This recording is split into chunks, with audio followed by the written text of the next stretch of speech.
Les langages de l'amour de Gary Chapman. Gary Chapman a travaillé plus de 30 ans avec des personnes, avec les couples notamment. Il a constaté que on ne transmet pas forcément l'amour de la même façon et on ne reçoit pas l'amour de la même façon non plus. Ce qui est donc important, c'est de connaître quel est le langage de l'autre et quel est déjà notre langage à nous de l'amour. Ce que j'ai beaucoup aimé, Gary parle d'un récipient d'amour. Un récipient qui va être soit plein, soit vide. Évidemment qu'on se doit de se sentir bien et de remplir nos récipients, mais c'est toujours en donnant de l'amour aux autres qu'on peut aussi remplir leur récipient. Et c'est valable dans un couple, dans une relation amicale, dans même une relation au travail, mais aussi dans les relations avec nos enfants. Olga Soboleva, je suis auteure, coach et conférencière et j'accompagne les gens depuis 2004. Je vous invite de venir dans nos ateliers d'écriture à la fois pour un bénéfice personnel, donc pour beaucoup plus de bien-être, et aussi un bénéfice professionnel afin d'augmenter votre notoriété et visibilité.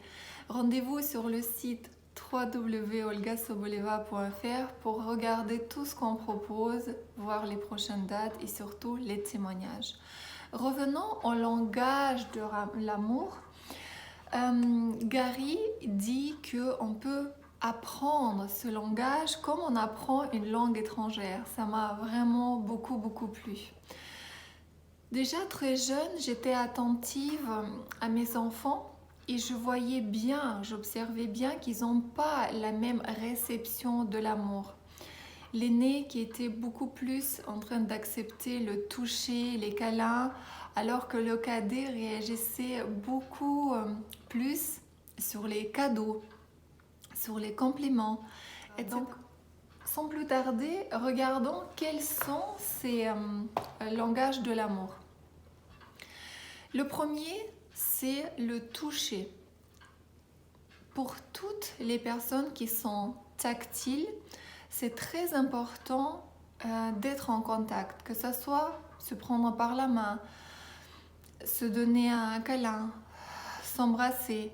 Évidemment, dans le couple, c'est aussi faire l'amour. Pour les collègues, c'est peut-être toucher l'épaule pour montrer comment vous êtes fier et vous considérez votre collègue. Avec vos enfants, c'est peut-être toucher la main pour appuyer ce que vous êtes en train de dire. Ici, vous dites je t'aime ou je t'apprécie pour un collègue, pour quelqu'un qui est tactile, donc qui a besoin du toucher, pour lequel le langage principal de l'amour ou de la reconnaissance est le toucher, il ne va pas entendre votre je t'aime, ni votre reconnaissance, ni vos compliments, parce que son récipient d'amour va avoir besoin du toucher. En deux, et ça sera à vous après de déterminer en quel ordre viennent ces 5 langages d'amour. En deux, j'aimerais bien vous parler de ce qu'il appelle les moments de qualité. Ce sont les moments où vous allez vous retrouver sans téléphone, sans ordinateur portable pour vous écouter, que ce soit avec votre compagnon, votre enfant ou le collègue, pour juste écouter, faire un bilan et être avec l'autre à 100%. Ça peut être un quart d'heure, ça peut être une demi-heure en fonction des besoins.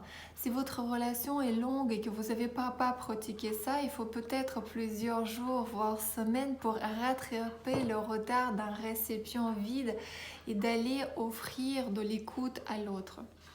Donc ce sont vraiment les moments où ça serait bien d'avoir comme un rituel, soit pour un enfant le soir avant qu'il ferme les yeux, qu'il s'endorme, pour demander quel était son meilleur moment de la journée, comment il a vécu, est-ce qu'il y avait quelque chose qui l'a gêné, quelque chose qu'il n'a pas compris.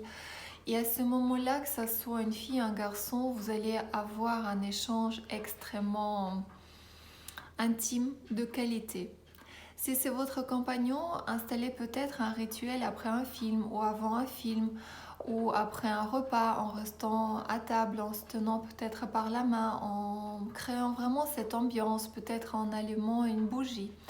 Et avec vos collègues, évidemment, faire des réunions, mais des réunions de qualité qui sont guidées, où chacun peut vraiment exprimer, donner son avis, des points d'amélioration pour l'entreprise, où chacun peut véhiculer ses valeurs à lui, tout en restant évidemment avec les valeurs d'une entreprise. Donc où du coup les valeurs personnelles sont englobées par les valeurs de l'entreprise et tout ça est partagé et du coup ça va être très très enrichissant. Le troisième langage dont Harry parle, c'est les compléments. Il dit les paroles bienveillantes. Donc, et dedans, il y a deux choses qui m'ont beaucoup plu. Donc, ce sont les compliments, la reconnaissance, de dire à un collègue qu'il a fait bien son travail ou dire à votre compagnon qu'il est beau, qu'il est belle, ou dire à votre enfant que vous êtes fier de lui. Et le masculin, que ce soit enfant, collègue ou votre mari, va être beaucoup plus sensible au fait de ce qu'il a fait. Et les femmes, donc ce côté féminin qu'il y a en nous, va être beaucoup plus satisfait et donc le récipient va être nourri par ce que nous sommes, donc dans l'être, la personne que nous sommes. Voici, et dans ce même langage, donc les paroles bienveillantes, il y a un deuxième langage ou un dialecte, il y a certainement plus, mais un deuxième qui m'a beaucoup plu, c'est les encouragements. Là, pareil, pour tout public, que ce soit un ami qui veut se lancer peut-être dans la musique, apprendre une langue ou bien créer une entreprise, l'encourager, dire tu vas y arriver, tu as plein de talents, tu es vraiment, je crois en toi. Que ce soit un collègue, votre mari ou votre enfant, vous allez dire vas-y, si c'est un tout petit enfant qui veut grimper sur une échelle, tu vas y arriver, waouh, et montrer combien vous êtes vraiment convaincu par le regard, le sourire et être vraiment avec l'autre. Ça aide énormément.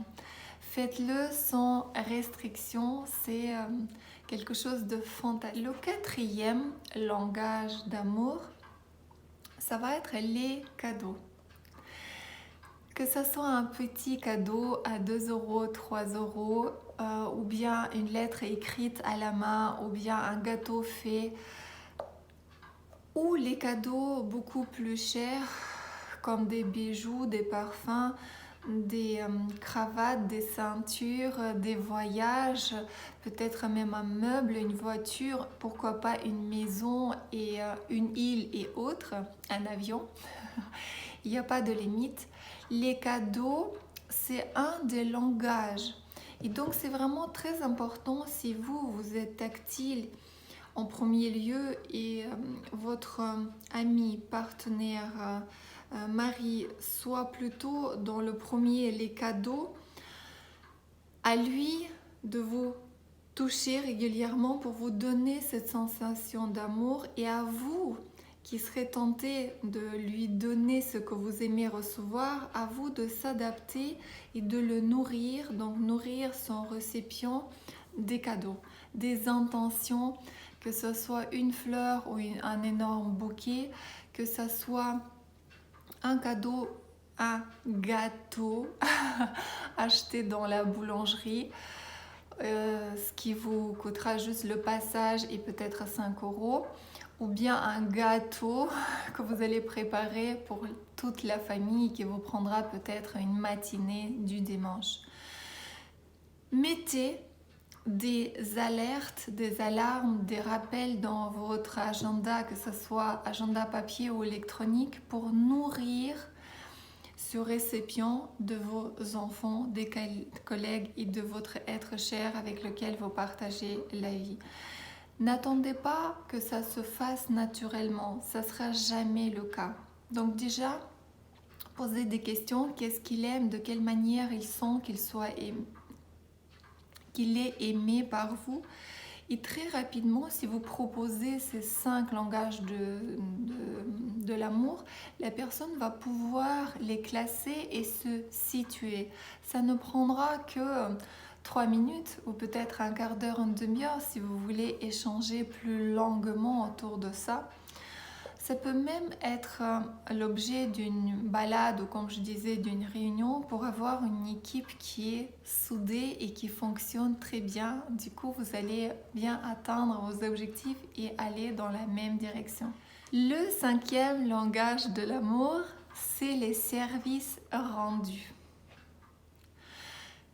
Est-ce que vous êtes peut-être quelqu'un qui aime faire plaisir à l'autre et qui fait beaucoup de choses, que ce soit pour les dossiers dans l'entreprise ou bien à la maison, qui à la fois cuisine, aspire, étend le linge, va chercher les enfants, etc. Les services rendus, vous le faites aussi pour l'autre, pour lui faire plaisir. Et si il ne le voit pas, c'est très très difficile. Du coup, ça va impacter et vider ce réservoir vide et vous allez vous sentir très mal. Tout comme dans une entreprise, si vous ne recevez pas de la reconnaissance pour les services rendus, vous allez très vite avoir du mal à aller au travail et s'épanouir au travail. Donc, d'où encore une fois, importance de parler. Si vous aimeriez recevoir des services de l'autre et que lui, il ne voit pas ça comme un langage pour lui de l'amour, il est important de vraiment lui dire écoute chérie, est-ce que tu veux bien sortir les poubelles tous les mardis? Je n'aime pas faire ça. Est-ce que tu veux bien samedi amener notre enfant au tennis parce que je n'aime pas ça?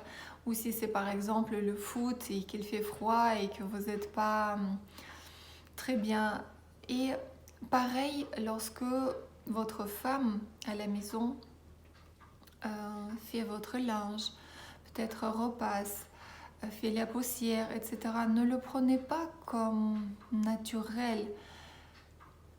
Ayez la classe, le chic de le remarquer et la remercier. J'étais ravie de vous parler de ces 5 langages. Il vous reste simplement de les déterminer. Partagez cette vidéo si elle vous a plu, abonnez-vous, likez s'il vous plaît et Olga Soboleva, je vous attends pour les stages d'écriture et autres accompagnements. À la prochaine vidéo.